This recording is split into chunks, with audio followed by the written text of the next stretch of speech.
ছোট ছোট পায়ে ছুটে চলেছে ফুটবল, আর মাঠ জুড়ে একের পর এক গোলের জন্য লড়াই। স্বাধীনতা সংগ্রামী ক্ষুদিরাম বসুকে শ্রদ্ধা জানাতে এভাবেই ফুটবল প্রতিযোগিতায় সামিল হলো কাঁকসার খুদে পড়ুয়ারা। মঙ্গলবার সকাল থেকেই কাঁকসার জাম্বন ফুটবল মাঠ পরিণত হয় এক প্রাণবন্ত ক্রীড়াঙ্গনে।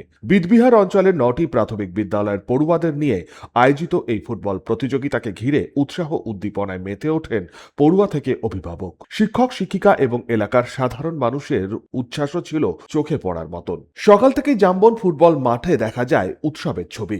বিভিন্ন স্কুলের জার্সি গায়ে খুদে ফুটবলারদের ছোটাছুটি, মাঠের ধারে দাঁড়িয়ে সহপাঠীদের উৎসাহ দেওয়া এবং শিক্ষকদের ব্যস্ততা সব মিলিয়ে তৈরি হয় এক মনোরম পরিবেশ। স্বাধীনতা সংগ্রামী ক্ষুদিরাম বসুর স্মৃতির প্রতি শ্রদ্ধা জানিয়ে এই ক্রীড়া প্রতিযোগিতার আয়োজন। ক্ষুদিরাম বসুর মৃত্যুদিন আজকে শহীদ দিবস। এই শহীদ দিবস আমরা পালন করি প্রত্যেক বছর, নিজেরা স্কুলে পালন করি।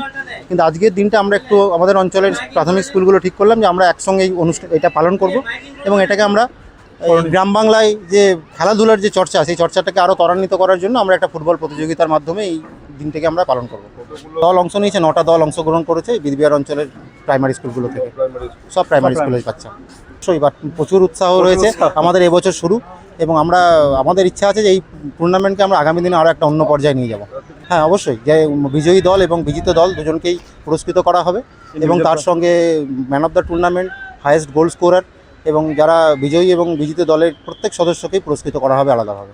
খেলাধুলার মাধ্যমে শিশুদের মধ্যে শৃঙ্খলা, দলগত সংহতি, নেতৃত্বের মানসিকতা এবং প্রতিযোগিতার মনোভাব গড়ে তোলার পাশাপাশি দেশের স্বাধীনতা সংগ্রামের ইতিহাসের সঙ্গেও তাদের পরিচিত করানোই এই উদ্যোগের অন্যতম উদ্দেশ্য।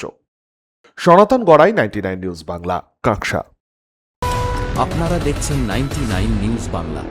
বদলাবো আমরা।